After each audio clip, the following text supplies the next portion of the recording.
রাঘবের পরকীয়া প্রেমিকা ছায়ার হাজবেন্ড হুট করে এসে হাজির হয় তার বাড়িতে, আর মুহূর্তের মধ্যেই সে রাঘবের সামনে মৃত্যুবরণ করে। এবার তো রাঘব পড়ে যায় মহা বিপদে। এবার এই লাশ নিয়ে সে কি করবে? একদিকে এই লাশের চিন্তা, আর অন্যদিকে তার স্ত্রীর চিন্তা। কারণ সে যদি একবার এসব জেনে যায় তখন না জানি কি হবে। সেই সবই আমরা জানতে পারবো আজকের গল্প কারাকে। চলুন তাহলে আর দেরি না করে আজকের এই রহস্যে ভরা গল্পটা শুরু করা যাক। শুরুতেই আমাদের সুনীলকে দেখানো হয়। সুনীল একটা কর্পোরেট অফিসে চাকরি করে, আর সে লেখালেখি করতেও বেশ পছন্দ করে। সেদিন দিনটা ছিল দীপাবলির দিন, তাই সুনীল তার বাড়িতে একটা ছোট্ট পার্টি অ্যারেঞ্জ করে, আর সে কারণেই সে সকাল থেকে বেশ ব্যস্ত সময় পার করছিল। সকালবেলায় সুনীল কল করে পার্টির জন্য কিছু পানীয় অর্ডার দিচ্ছিল।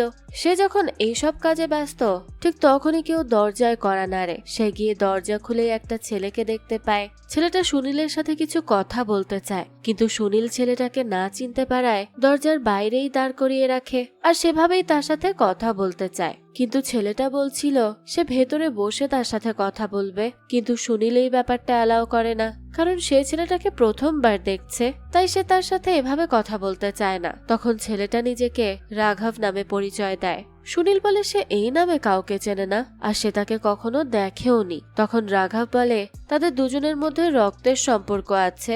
সুনীল এই কথা শুনে অবাক হয়ে যায়, আর বলতে থাকে তাদের মধ্যে রক্তের সম্পর্ক আছে মানেটা কি? সে তো তাকে কখনো দেখেইনি, এমনকি তার পরিবারের কারো এই নামও নেই।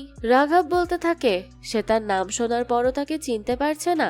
সুনীল বলে না, সে চিনতে পারছে না। রাঘব তখন জানায় সে ছায়ার হাজবেন্ড, আর ছায়া নামটা শুনেই সুনীল কিছুটা থমকে যায়। তাই সে আর কথা না বাড়িয়ে রাঘবকে তার লিভিং রুমে নিয়ে আসে। তাদের কি সম্পর্ক তা তো আমরা ধীরে ধীরেই জানতে পারবো। যাক, তো রাঘব সুনীলকে বলতে থাকে সে অনেকদিন ধরেই তার সাথে দেখা করার জন্য আসতে চেয়েছিল, কিন্তু অফিসের কাজ, ঘরের দায় দায়িত্ব এসব করতে করতে সে সময়ই পাচ্ছিল না। তবে আজ এক ফাঁকে সে চলেই এসেছে, না হলে তো তার সাথে আর কথাই বলা হতো না। তো রাঘবের পর সুনীলকে জিজ্ঞেস করে তার বিয়ের কথা। সুনীল বলে তার বিয়ের বয়স 8 বছর। এ কথা শুনে রাঘব তাকে তার স্ত্রীর কথা জিজ্ঞেস করে। সুনীল জানে তার স্ত্রী একটু বাইরে গেছে, আর সে কিছুক্ষণের মধ্যেই ফিরে আসবে। তাই রাঘব তার সাথে কি কথা বলতে চায় তা যেন সে তার স্ত্রী আসার আগেই বলে ফেলে, সেটাই ভালো হয়। এটা শুনে রাঘব বলতে থাকে যে সে শুধু তার সাথে দেখা করতে এসেছে। আসলে রাঘবের স্ত্রী ছায়া এবং সুনীল দুজনই পরকীয়ায় লিপ্ত। এখন বুঝতে পারছেন আসল ব্যাপারটা, আর এই জন্যই রাঘবের মুখে ছায়ার নাম শুনে সুনীল কিছুটা ঘাবড়ে গিয়েছিল। যাক, রাঘবের পর বলতে থাকে সে যখন জানতে পারে যে তার স্ত্রী তাকে পছন্দ না করে অন্য একজনকে পছন্দ করে, তখন তার তাকে দেখতে ইচ্ছা হয়। আর এই কিউরিওসিটি থেকেই রাঘব সুনীলের কাছে এসেছে, কারণ সে সুনীলকে দেখতে চায়। যাকে তার স্ত্রী পছন্দ করে সে দেখতে কেমন সেটা জানতে চায়, আর এই সবকিছুর জন্যই সে এখানে এসেছে। রাঘবের পর সুনীলকে এনশিওর করে যে সে তার কোনো ক্ষতি করবে না বা তাকে কোনো সমস্যায়ও ফেলবে না। সে শুধু তার সাথে দেখা করতে এসেছে, আর কিছু না। রাঘবের কথা শুনে সুনীল কি বলবে কিছুই বুঝতে পারছিল না। সে রাঘবকে কিছু বলতে যাবে, তখনই রাঘব তাকে বলে সে তাকে চা অফার করছে না কেন। বাকি কথা তারা চা পান করতে করতে বলবে, নাহলে আড্ডাটা ঠিক জমে না। তার কথা শুনে সুনীল রাঘবের জন্য চা আনতে যায়, আর রাঘব তখন সুনীলকে বলে সে আধ্যাত্মিক মানুষ, সে আত্মা, সুপার ন্যাচারাল এইসব ব্যাপারে বিশ্বাস করে। যা কথা বলতে বলতে সুনীল চা নিয়ে আসে। রাঘব তখন কথায় কথায় তাকে জিজ্ঞেস করে তারা কতদিন ধরে পরকীয়ায় লিপ্ত। সুনীল বলে এই তো 7-8 মাস হবে। রাঘব তাকে তাদের রিলেশনে সিরিয়াসনেস কবে থেকে এসেছে সেটা জিজ্ঞেস করে। সুনীল জানায় গত 4 মাস ধরে। এই কথা শুনে রাঘব বলতে থাকে তার মানে জুলাই থেকে তাদের রিলেশন সিরিয়াস হয়েছে। অথচ জুলাইয়েই তো সে আর তার স্ত্রী ছায়া একসাথে ছুটি কাটিয়ে এসেছে। এরপর সে বলতে থাকে এরপরও তার স্ত্রী সুনীলের সাথে খুশি আছে, তার সাথে খুশি নেই। তাই সে সুনীলকে জিজ্ঞেস করে তারা কোথায় আর কতবার ইন্টিমেট হয়েছে। এই কথা শুনেই তো সুনীল কিছুটা চুপ করে যায়, আর বলে তার স্ত্রী চলে আসবে, তাই তারা এখন এসব কথা না বললেই ভালো হয়। তাই সে রাঘবকে তার অফিসে বা অন্য জায়গায় যেতে বলে যেখানে তারা শান্তিতে কথা বলতে পারবে।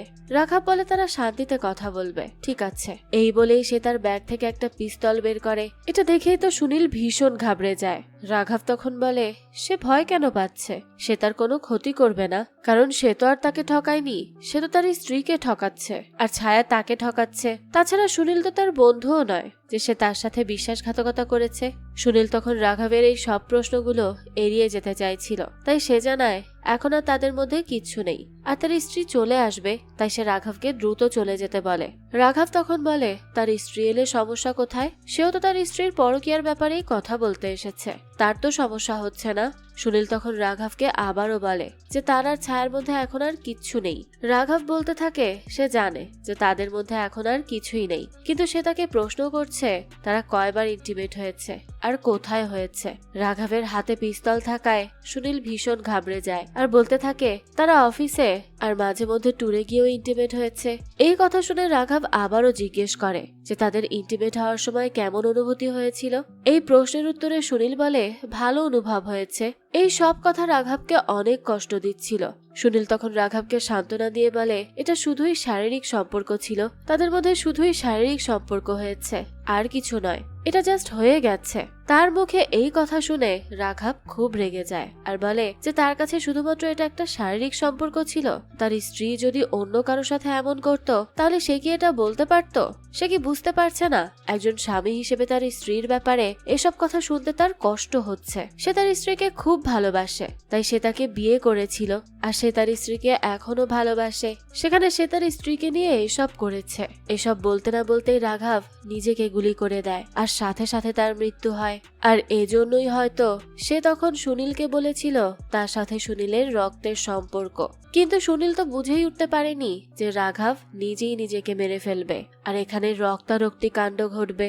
রাঘবের আকস্মিক মৃত্যুতে সুনীল একেবারে হতভম্ব হয়ে যায়। সে তো কখনো ভাবতেই পারেনি রাঘব এরকম একটা স্টেপ নিবে, কিন্তু যা হয়ে গেছে তা তো হয়ে গেছে, এখন সেই লাশ কি করবে এটা ভেবেই সুনীল উত্তেজিত হয়ে পড়ে আর রাঘবের মৃত শরীরে লাথি মারে। কারণ রাঘব এতক্ষণ জীবিত থেকেও তার জন্য বিপদ ডেকে আনছিল, তার স্ত্রীর কাছে ধরা পড়ে যেতে নিয়েছিল সে, আর এখন মরে গিয়েও তাকে সে আরো বড় বিপদে ফেলে রেখে গেছে। এদিকে সুনীলের স্ত্রী মালতী আসারও সময় হয়ে গেছে, তাছাড়া বিকেল হতেই অতিথিরা চলে আসবে, তাই সে কি করবে ভেবে না পেয়ে রাঘবের লাশকে টেনে ড্রয়িং রুম থেকে তার বেডরুমে নিয়ে যায়। এরপর সে রক্তের দাগ পরিষ্কার করতে থাকে, কিন্তু সেই সময় কলিং বেল বেজে ওঠে আর এতেই তো সে ভীষণ ভয় পেয়ে যায়। কিন্তু অনেকক্ষণ দরজা না খোলায় এক্সট্রা চাবি দিয়ে দরজা খুলে তার স্ত্রী মালতী ঘরের ভেতর প্রবেশ করে। মালতীকে দেখেই সুনীল চুপচাপ এক কোনায় দাঁড়িয়ে থাকে আর মালতী তখন তাকে বাড়ি ফিরতে দেরি হওয়ার কারণ বলতে শুরু করে। সে জানায় সবার আগে তার ফুল কিনতে দেরি হয়েছে, এরপর তার গাড়ি নন পার্কিং এরিয়াতে থাকায় পুলিশ নিয়ে গিয়েছিল। কিন্তু সুনীল তার কথাগুলো শুনেও চুপ করে ফ্যাকাশে মুখ করে দাঁড়িয়ে থাকে। এটা আবার মালতী খেয়াল করে, তাই সে তাকে জিজ্ঞেস করে তার কি হয়েছে। তখন সুনীল তাকে বলে সে তাকে অনেক বেশি ভালোবাসে আর মালতী কি তাকে বিশ্বাস করে না। তখন মালতী বলে সেও তাকে ভালোবাসে আর সে তাকে বিশ্বাসও করে, কিন্তু কি হয়েছে, সে হঠাৎ এসব কথা বলছে কেন? সুনীল বলে একটা গন্ডগোল হয়ে গেছে, কিন্তু মালতীকে কথা দিতে হবে সে শুনে আটকে উঠবে না বা চিৎকারও করবে না। মালতী বলে ঠিক আছে, সে স্বাভাবিক থাকবে, কিন্তু কি গন্ডগোল হয়েছে? তার প্রশ্নের উত্তরে সুনীল তাদের বেডরুমের দরজা খুলে দেয় যেখানে রাঘবের লাশ পড়ে আছে। আর রাঘবের লাশ দেখেই তো মালতী ভীষণ ভয় পেয়ে যায় আর সুনীলকে জিজ্ঞেস করে একটা লাশ এখানে কি করে এলো আর এই লোকটাই বাকে। সত্যি বললে তো মালতী তাকে ছেড়ে চলে যাবে, তাই সুনীল তাকে মিথ্যা বলে যে লাশটা তার অফিসের একজন কর্মী আনন্দের, যাকে সে গত সপ্তাহে কাজ থেকে ছাঁটাই করে দিয়েছে আর সে কারণেই আজ সে তার বাড়িতে এসে ডিপ্রেশনে পড়ে নিজেকে শেষ করে দিয়েছে।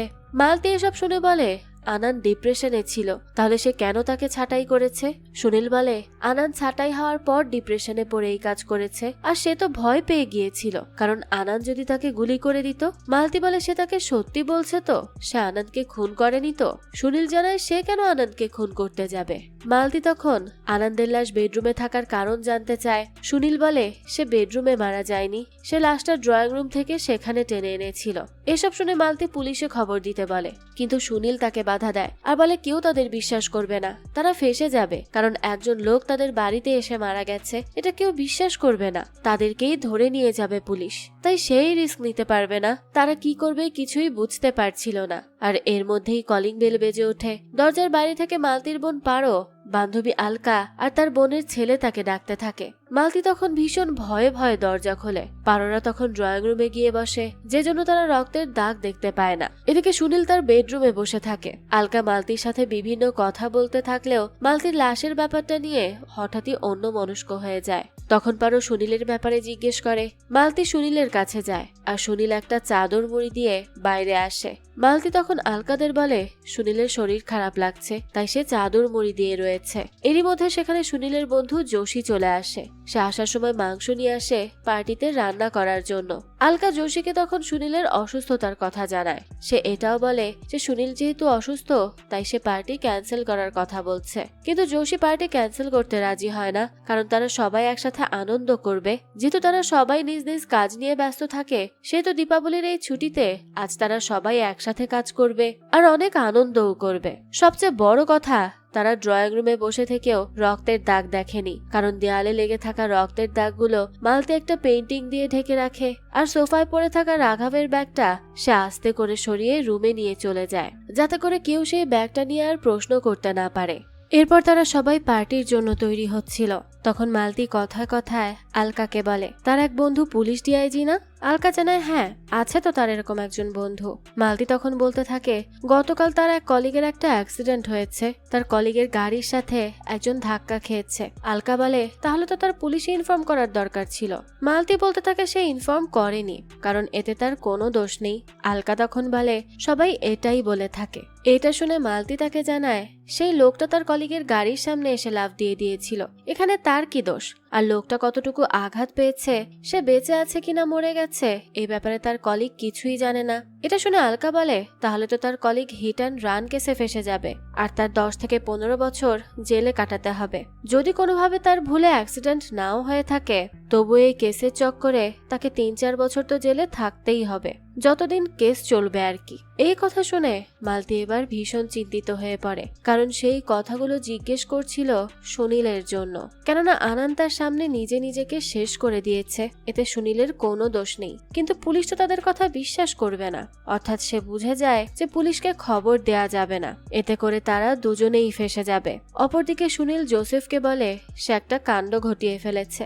জোসেফ তখন তাকে কি কাণ্ড জিজ্ঞেস করলে সুনীল বলতে থাকে সে অ্যাফেয়ারে জড়িয়ে পড়েছে। এ কথা শুনে জোসেফ বলে, তারা দুজনে তো হাসি খুশি আছে, এত কিউট কাপল তারা, এরপর আবার এসব করার কি দরকার ছিল? জোসেফ এরপর সুনীলকে এই অ্যাফেয়ার থেকে বের হয়ে আসতে বলে, আর না হয় সুনীলেরও ডিভোর্স হয়ে যাবে। আসলে জোসেফের স্ত্রী তাকে ছেড়ে চলে গেছে, কিন্তু জোসেফ এখন মুভ অন করে ফেলেছে।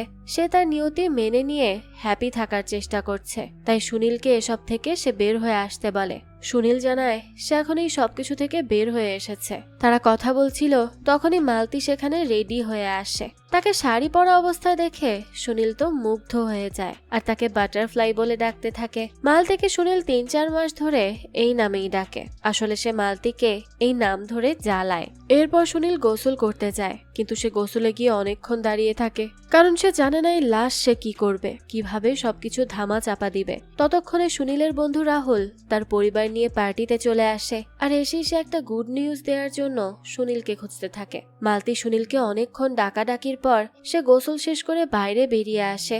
রাহুল তখন তাদের জানায় যে তার লেখা বইটা সামনের মাসেই পাবলিশ হবে। এই কথা শুনে তো সবাই অনেক খুশি হয় আর তাকে অভিনন্দন জানায়। রাহুল সবাইকে মিষ্টি মুখ করালেও সুনীলের গলা দিয়ে মিষ্টি নামছিল না, তাই সে মিষ্টি হাতে নিয়ে দাঁড়িয়েছিল। তখন আবার দেখা যায় রাহুল আর পারোর বাচ্চা ছেলেটা আতশবাজি ফুটাচ্ছিল। সেই সময় হঠাৎ পারোর ছেলের পায়ে তাপ লেগে ফোসকা পড়ে যায়। সবাই তো তখন তাকে নিয়েই চিন্তিত হয়ে পড়ে, কিন্তু জোসেফ তখন বলে আগেকার দিনে বাচ্চারা যখন জয়েন্ট ফ্যামিলিতে ছিল তখন তারা ভালো মানুষ হতো, আর এখন যুগ পাল্টে গেছে। এ কথা শুনে পারো খুব রেগে যায়, কারণ সে একজন সিঙ্গেল মাদার। তাই জোসেফের কথায় সে রেগে মেগে বলতে থাকে সে কি তার সন্তানকে একা মানুষ করতে পারছে না। এই নিয়ে সে রাগারাগি করলে জোসেফ বলে সে তাকে এভাবে কথাটা বলতে চায়নি, কিন্তু পারোর তো রাগ কমে না। সেই সময় মালতী আর আলকা পারোকে বোঝায় যে জোসেফ আসলে সেভাবে কথা বলতে চায়নি। তারা যখন এসব নিয়ে বলাবলি করছিল তখন তাদের আরেক বন্ধু যোগেশ সেখানে চলে আসে। সে ছিল আলকার হাজব্যান্ড। যোগেশের কাছে ট্যাক্সি ভাড়া দেওয়ার জন্য খুচরো টাকা ছিল না, তাই সে মালতীর থেকে নিয়ে সেই টাকা দেয়, আর তার অফিসে পাওয়া উপহারও সে ড্রাইভারকে দিয়ে দেয়। এরপর তারা সবাই মিলে গল্প গুজবে ব্যস্ত হয়ে পড়ে। মালতী তখন তার বেডরুম থেকে ফোনের রিং হওয়ার শব্দ শুনতে পায়, তাই তাই সে তাড়াতাড়ি সুনীলকে ডেকে রুমে নিয়ে আসে। তারা বুঝতে পারে এটা রাঘবের ফোন। তারা তো একটা ট্রাঙ্কে রাঘবের বডি লুকিয়ে রেখেছিল, আর সেখান থেকে খুঁজে রাঘবের ফোন নিয়ে দেখে তার স্ত্রী ছায়া কল করেছে। ছায়ার কল দেখেই সুনীল ঘাবড়ে যায়। মালতী তখন তার হাত থেকে ফোনটা নিয়ে সুইচ অফ করে দেয়। এরপর সে সুনীলকে জিজ্ঞেস করে যে তারা এই লাশের কি করবে। সুনীল আগামীকাল সকালে একটা না একটা ব্যবস্থা করবে বলে জানায়। সে রাঘবের লাশ ছাদে নিয়ে যাবে বললে মালতী বলতে থাকে এখন থেকে ছাদ বন্ধ রাখা হবে। সোসাইটির শেষ মিটিং এ এই নিয়ম চালু করা হয়, যা শুনে সুনীল খুবই বিরক্ত হয়ে যায়। এদিকে রাহুলের স্ত্রী শীতল বলে সে আর রাহুল কাপল কাউন্সিলিং এর জন্য যাবে। জোসেফ বলতে থাকে সে আর তার এক্স ওয়াইফও অনেকবার গিয়েছে, যেখানে গিয়ে তারা শুধু ঝগড়া করত, তাই তাদেরকে বাড়ি পাঠিয়ে দেয়া হয়। এই কাউন্সিলিং কোনো কাজে আসে না। আর যোগেশ রাহুলকে তার বইয়ের ব্যাপারে জিজ্ঞেস করে। রাহুল জানায় তার বইটা নতুন একটা পাবলিকেশন কোম্পানি থেকে পাবলিশ হবে, আর প্রথমে তারা 3000 বই ছাপাবে। যোগেশ বলে শুধুমাত্র 3000 বই, এটা তো খুবই কম, তার উচিত আরো বেশি বই বের করা। রাহুল তখন বলে প্রথমবার তো তাই 3000, আর তার বই 300 থেকে 400 টাকায় বিক্রি হবে। তখন যোগেশ তাকে বলে শুধুমাত্র 300-400 টাকা?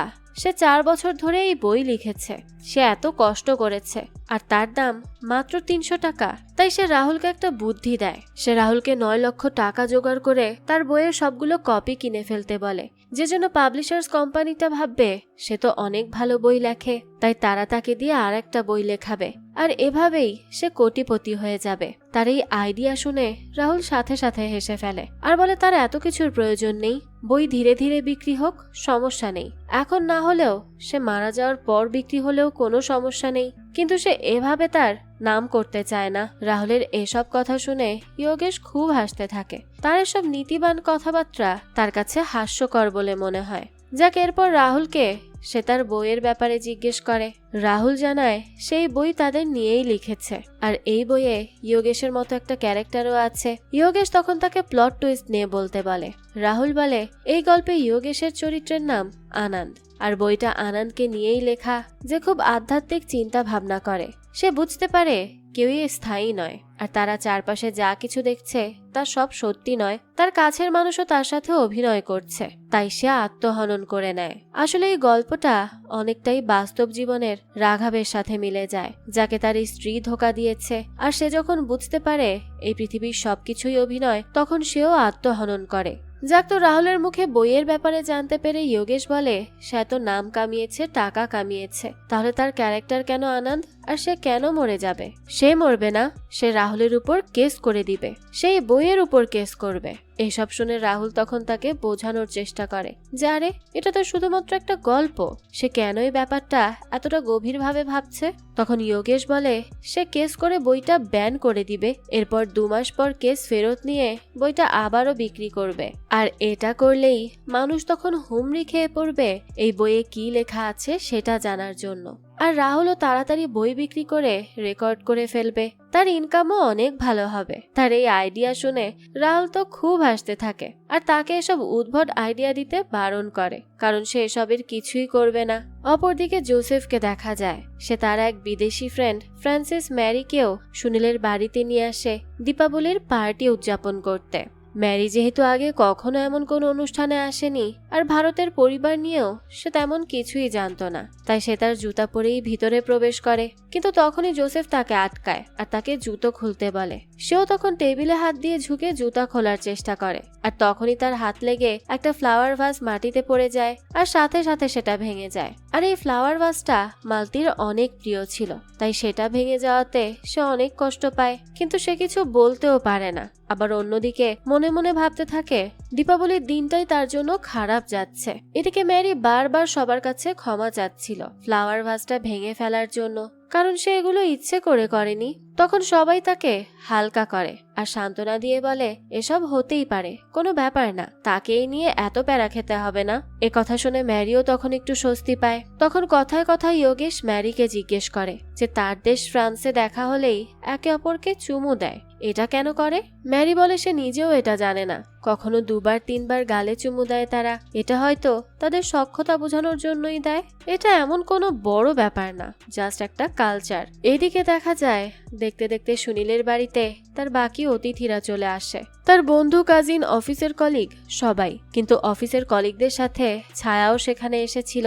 তাকে দেখেই তো সুনীল আজ ঘাবড়ে যায়, কারণ একেই তাদের দুজনের মধ্যে অ্যাফেয়ার চলছিল, তার উপর আবার রাঘব তার বাড়িতেই আত্মহনন করেছে, যার লাশ সে অলরেডি লুকিয়েও রেখেছে, তাও আবার তার বেডরুমে। এই সব কিছু নিয়ে সুনীল অনেক বেশি চিন্তায় পড়ে যায়। সে কি করবে বুঝেই উঠতে পারছিল না। এদিকে পার্টিতে তো এসব ব্যাপারে কেউ কিছুই জানতো না, তাই সবাই মনের সুখে গল্প করতে থাকে। আর ম্যারি তখন জোসেফকে বলে তার কাছে একটুও ভালো লাগছে না, তার মধ্যে একটা নেগেটিভ ভাইব আসছে, তাই সেই পার্টি থেকে চলে যেতে চায়, এখানে আর বেশিক্ষণ থাকতে চায় না। কিন্তু জোসেফ তখন তাকে চিন্তা করতে বারণ করে আর বলে তার এমন নেগেটিভ ভাইব লাগছে কারণ তার হাত লেগে ফ্লাওয়ার ভাসটা ভেঙে গেছে, এই কারণে হয়তো।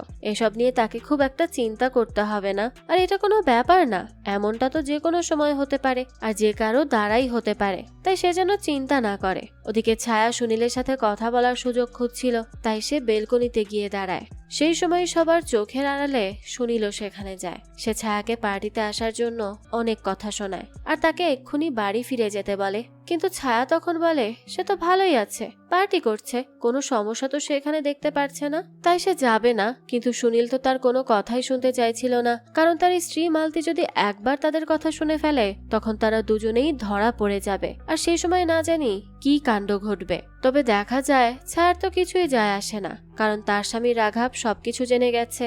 এই কথা শুনে সুনীল এমন একটা ভাব ধরে যেন সে রাঘবের নাম এই প্রথমবার শুনেছে। তাই সে ছায়াকে জিজ্ঞেস করে তাদের সম্পর্কের কথা জানার পর তার স্বামী রাঘব কি বলেছে। ছায়া বলে রাঘব দুদিন ধরে তার সাথে কথা বলেনি, আর আজ তো সে তার ফোনও ধরছে না, আর সে কোথায় গেছে সেটাও সে জানে না। সুনীল এরপর ছায়াকে বলে আজ দীপাবলির দিন, রাঘব নিশ্চয়ই বাড়ি ফিরে আসবে, তাই সে তাকে বাড়ি ফিরে যেতে বলে আর তার স্বামীকে সময় দিতে বলে। কিন্তু ছায়া এসব কথা শুনে খুব রেগে যায়, আর তখনই সেখানে রাহুল, জোসেফ আর যোগেশ চলে আসে। তাই ছায়া চুপচাপ সেখান থেকে চলে যায়। তবে যাওয়ার আগে সে সুনীলকে একটা চিঠি দেয়, যেটা রাঘব বাড়ি থেকে বের হওয়ার আগে রেখে গিয়েছিল। ছায়া সেখান থেকে জোসেফের সাথে কথা না বলে চলে গেলে জোসেফ সুনীলকে বলে সে কেন ছায়াকে তার সাথে পরিচয় করিয়ে দিচ্ছে না, সমস্যা কি? সে ছায়ার সাথে পরিচিত হলে তাদের একটা বন্ধুত্বপূর্ণ সম্পর্কও হতে পারত। তার কথায় সুনীল খুবই বিরক্ত হয়ে যায়, এমনিতেই সে খুব যন্ত্রণার মধ্যে আছে, তার উপর তার এসব ভালো লাগছে না। তাই সে বলতে থাকে ছায়া বিবাহিত, আর তারা স্বামী স্ত্রী একসাথে অনেক সুখে আছে, তাই তার ছায়ার সাথে বন্ধুত্ব করতে হবে না। অপরদিকে মালতীর এক দূর সম্পর্কে চাচা চাচি তাদের বাড়িতে আসে, যাদের আসার কথা কেউ জানতো না, কারণ তার চাচা তাকে সারপ্রাইজ দেওয়ার জন্য আগে থেকে কিচ্ছু জানায়নি। তো তারা আসায় সুনীল আর মালতী দুজনেই খুশি হয় ঠিকই, কিন্তু একই সাথে তারা আরো বেশি অস্বস্তিতে পড়ে যায়, কারণ তাদের ফ্ল্যাটে মানুষ যত বাড়বে তাদের জন্য তত বেশি ঝামেলা হবে লাশ নিয়ে। এরপর সবাই নিজ নিজ কাজে ব্যস্ত হয়ে পড়ে। ম্যারি সবাইকে কার্ড দিয়ে ম্যাজিক দেখাচ্ছিল, আর সুনীল তখন সবার অগোচরে ওয়াশরুমে গিয়ে রাঘবের লেখা চিঠিটা পড়তে থাকে, যেখানে রাঘব ছায়াকে কোনো দোষ দিচ্ছিল না। সে তো নিজেকেই দোষী মনে করে, কারণ সে একটু বোকা টাইপের। ছায়ার হয়তো এটা ভালো লাগেনি, তাছাড়া সে তার ভালোবাসাও ঠিকভাবে এক্সপ্রেস করতে পারে না, তাই হয়তো ছায়া তার সাথে এমন করেছে। রাঘব এটাও বলে যে সে আর এই মিথ্যা সম্পর্ক রাখতে চায় না, সবকিছুই তো মিথ্যা। ছায়াকে তার সাথে খুশি থাকার মিথ্যা অভিনয় আর করতে হবে না। রাঘবের এই চিঠি পড়ে সুনীল আরো অস্বস্তিতে পড়ে যায়, তার মাথা কিছুতেই কাজ করছিল না, তাই সে কি করবে কোনোভাবেই বুঝতে পারে না। তাই সে বলতে থাকে জোসেফের রান্না করা সব খাবার নষ্ট হয়ে গেছে, এসব বলে সবকিছু সে ডাস্টবিনে ফেলে দেয়। তখন তাদের বিল্ডিং এর ওয়াচম্যান সুনীলের কাছে আসে আর জানায় তার বাড়িতে আসা অতিথিদের মধ্যে একজন তাদের বিল্ডিং এর অন্য একজন লোকের গাড়ি পার্কিং করার জায়গায় গাড়ি রেখে দিয়েছে। সুনীল তখন সবাইকে জিজ্ঞেস করে যে তাদের মধ্যে কে সুইফট মডেলের গাড়ি করে এসেছে, কিন্তু তার অতিথিদের কেউই সেই মডেলের গাড়িতে করে আসেনি। তাই সুনীল ওয়াচম্যানকে অন্য কাউকে এই ব্যাপারে জিজ্ঞেস করতে বলে, কিন্তু ওয়াচম্যান যা বলে সেটা শুনে সুনীল খুবই ঘাবড়ে যায়, কারণ ওয়াচম্যান সুনীলকে জানায় এই গাড়িটা দুপুরের আগে এসেছে। এই কথা শুনেই তো সুনীল এবার খুব ভালো করেই বুঝতে পারে যে দুপুরের আগে তার মানে রাঘবই এখানে এসেছিল, আর এই গাড়িটাও তাহলে রাঘবেরই, যেটা তার বিল্ডিং এ পড়ে আছে। অর্থাৎ এখন তাকে শুধু লাশ লুকানো নিয়ে মাথা ঘামালেই চলবে না, গাড়িটাকেও লুকাতে হবে। তাই সে চুপি চুপি তার বেডরুমে চলে যায় আর ট্রাঙ্কটা খুলে রাঘবের পকেট থেকে গাড়ির চাবিটা নিয়ে নেয়। এরপর সে নিচে গিয়ে গাড়িটাকে অন্য একটা জায়গায় রেখে আসে। গাড়ি রেখেই সে তার ফ্ল্যাটে এসে দেখে তার বন্ধুরা বেডরুম থেকে রাঘবের লাশ লুকিয়ে রাখা সেই ট্রাঙ্কটাকে কার্ড খেলার টেবিল হিসেবে ব্যবহার করার জন্য ড্রয়িং রুমে নিয়ে এসেছে। এটা দেখেই তো সুনীল ভীষণ ঘাবড়ে যায়, কারণ একবার যদি তারা ট্রাঙ্কটা খোলে তাহলে ভেতরে থাকা রাঘবের লাশ দেখে ফেলবে। তখন কি হবে? তখন তো সে একেবারে ফেঁসে যাবে। তাই সে তার বন্ধুদেরকে বাধা দিতে চায়, কিন্তু চাইলেও সে আর পারে না। তাই না পেরে সে এবার মালতীকে ডাকতে থাকে। মালতী যেহেতু ট্রাঙ্কটা ফিরিয়ে নিয়ে যেতে পারবে না, তাই সে ট্রাঙ্কটার উপর একটা চাদর বিছিয়ে দেয়, যাতে করে কারো আর কোনো সন্দেহ না হয়। এরপর আর কি, সবাই মিলে কার্ড খেলতে শুরু করে। তারা তো আর জানতো না যে এর ভেতরে একটা লাশ রয়েছে। ওদিকে তো সুনীলের অবস্থা খুবই খারাপ হয়ে যায়। সে টেনশনে মালতীকে জড়িয়ে ধরে। তখন মালতী তাকে সান্ত্বনা দেয় আর গেম খেলতে বলে, যাতে করে তার টেনশন কিছুটা হলেও কমে। এরপর তারা সবাই গেম খেলতে থাকে। সবাই তো খুব এনজয় করছিল। ঠিক তখনই ছায়া সেখানে আসে আর সুনীলের পাশে বসে সেও খেলায় যোগদান করে। কিন্তু তখন সুনীল খুব টেনশন করার ফলে রাঘবকে কল্পনা করতে থাকে, যেখানে রাঘব তাকে আর ছায়াকে নিয়ে কথা বলছিল। সে তাদের দুজনকে একসাথে মানিয়েছে, সুন্দর লাগছে, তারা খুব সুন্দর কাপল, এসব বলছিল। সুনীলের পর খেলার মাঝে ছায়াকে সাহায্য করে আর সুনীল দেখতে পায় রাঘব তাকে সেখানেও সাধুবাদ জানাচ্ছে। আসলে এই সবকিছুই ছিল সুনীলের ভ্রম। রাঘব তো সেই কখনই মারা গেছে, আর সুনীলের এই ভ্রম হচ্ছিল কারণ সে খুব ভালো করেই দেখেছে রাঘবের ছায়ার প্রতি কতটা ভালোবাসা সম্মান রয়েছে, আর তার মৃত্যুও সে স্বচক্ষে দেখেছিল। এ কারণেই সুনীলের মধ্যে এসব ভ্রম সৃষ্টি হচ্ছিল। কিন্তু সুনীলের এই সবকিছু খুবই বিরক্ত লাগতে থাকে। তাই সে হঠাৎ চিৎকার করে রাঘবকে চুপ করতে বলে। তার এই অবস্থা দেখে তো সবাই খুব অবাক হয়ে যায়, কারণ সে কাকে চুপ করতে বলছে তারা কেউ তো কিছুই বুঝতে পারে না। তখন সুনীল রাহুলকে বলে সে বারবার শীতলকে ডাকছে, তাই সে তাকে বারণ করছে ভাবে চিৎকার না করতে। এই কথা শুনে সবাই তখন চুপ হয়। অপরদিকে ম্যারিকে দেখানো হয় সে বাড়ি ফেরার জন্য সেখান থেকে রওনা দিচ্ছিল। ট্যাক্সি চলে আসলে সে সবার থেকে বিদায় নিতে যায়। তখন শীতল ম্যারির ম্যাজিক নিয়ে প্রশংসা করতে থাকে। ম্যারি বলে এটা তো তার শখ, কিন্তু পেশায় সে একজন মাইন্ড রিডার। এই কথা শুনে শীতলরা সবাই আরো আগ্রহী হয়ে ওঠে। শীতল তখন ম্যারিকে তার মাইন্ডে কি চলছে সেটা বলতে বলে। ম্যারি তখন বেশ কিছুক্ষণ শীতলের দিকে তাকিয়ে থাকে আর বলে সে কি এখানেই সবার সামনে বলে দিবে তার মনের মধ্যে কি চলছে।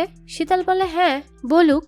ম্যারি তখন বলে সে আসলে চায় না রাহুল বই লিখুক, এটাই তার মনের মধ্যে চলছে।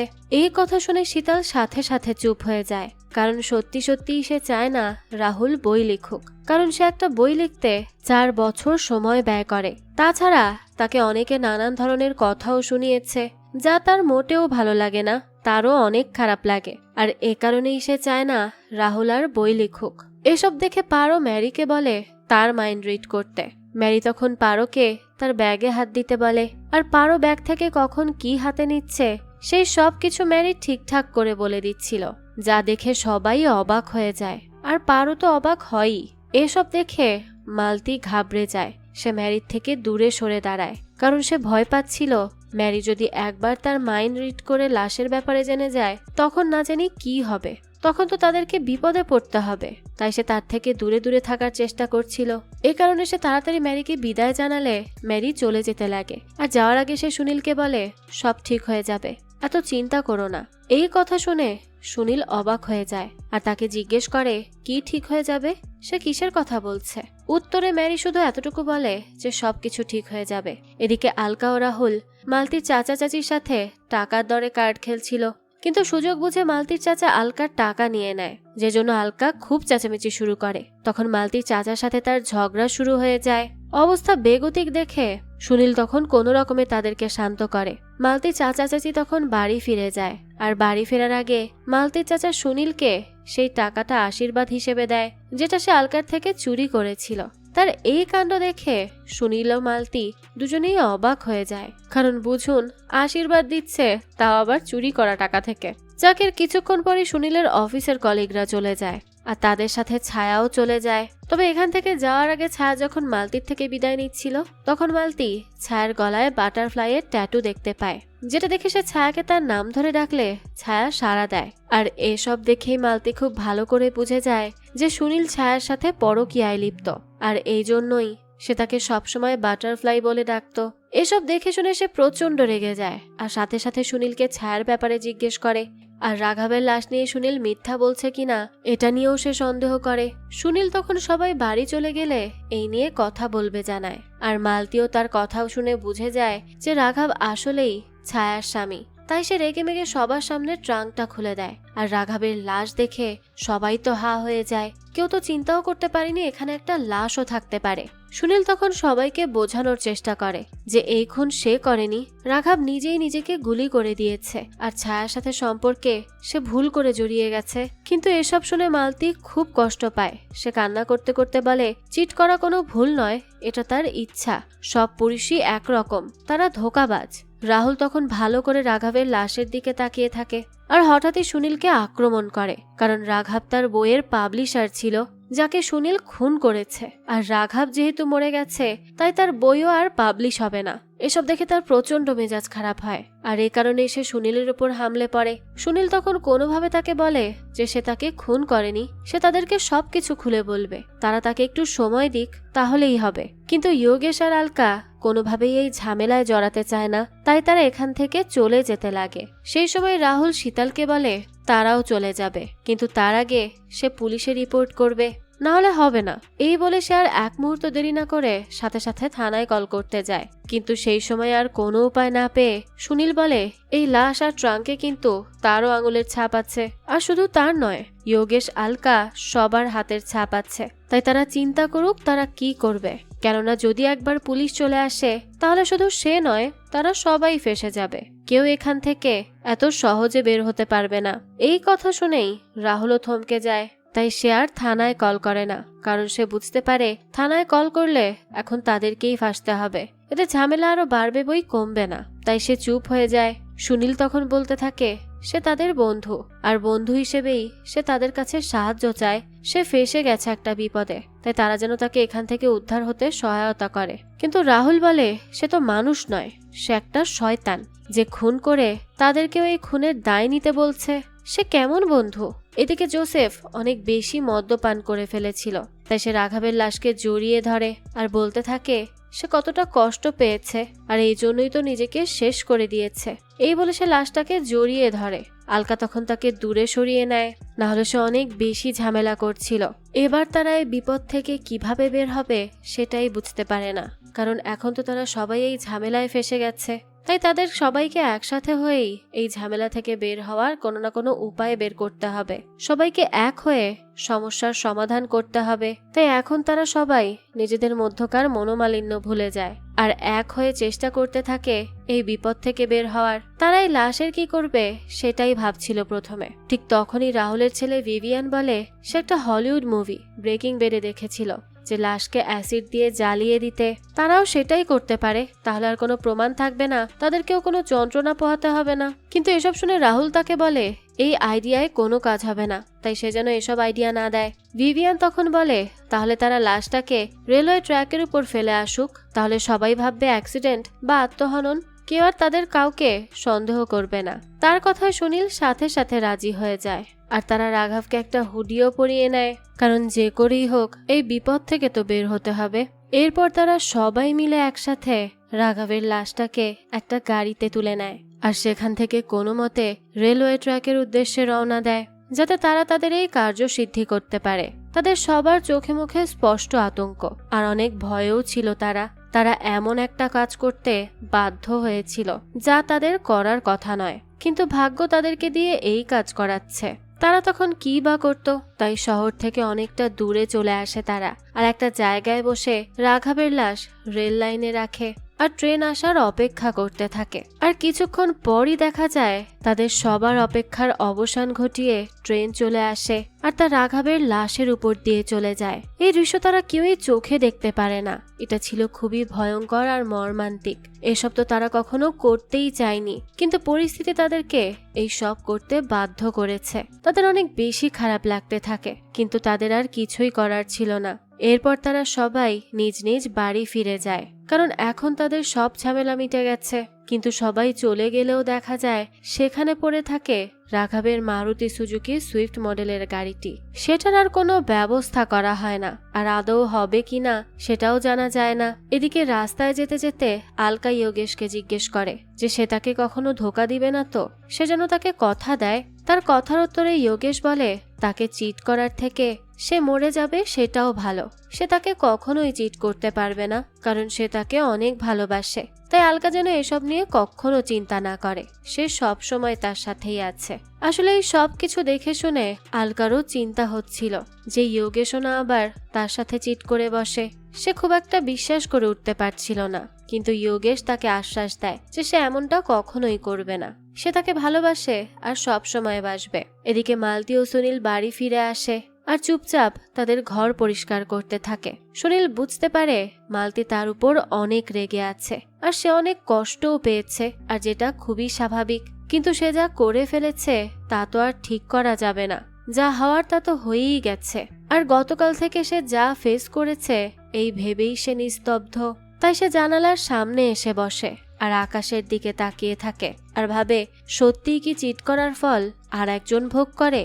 রাঘব তো চিট না করেও সে নিজেই নিজেকে শাস্তি দিয়েছে, আর সে চিট করে তার স্ত্রীকে। সে কি এই অ্যাফেয়ারে জড়িয়ে খুব শান্তি পেয়েছে? অর্থাৎ এখন এসে সে বুঝতে পারে সে তার জীবনে কত বড় ভুল করেছে। তাদের সুন্দর একটা সংসার ছিল, কিন্তু লালসার জন্য সেই সুন্দর সংসার ছেড়ে অন্য জায়গায় গিয়েছিল সম্পর্ক করতে, যেই জন্যই জীবন তাকে এত বড় শিক্ষা দিয়ে দিল।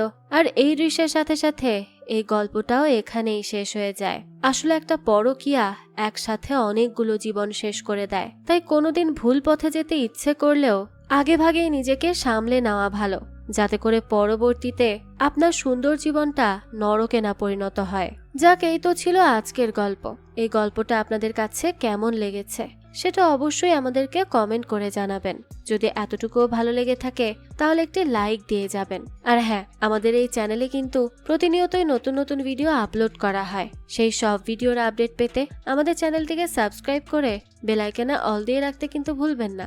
আর একটা কথা, আমাদের সকল ভিডিওর আপডেট পেতে জয়েন করতে পারেন আমাদের হোয়াটসঅ্যাপ চ্যানেলে, লিংক ডেসক্রিপশন বক্সেই দেয়া আছে। আজকে তাহলে এই পর্যন্তই, আবারও হাজির হব নতুন কোনো ভিডিও নিয়ে। সেই পর্যন্ত সবাই ভালো থাকবেন আর আমাদের চ্যানেলের সাথেই থাকবেন। ধন্যবাদ।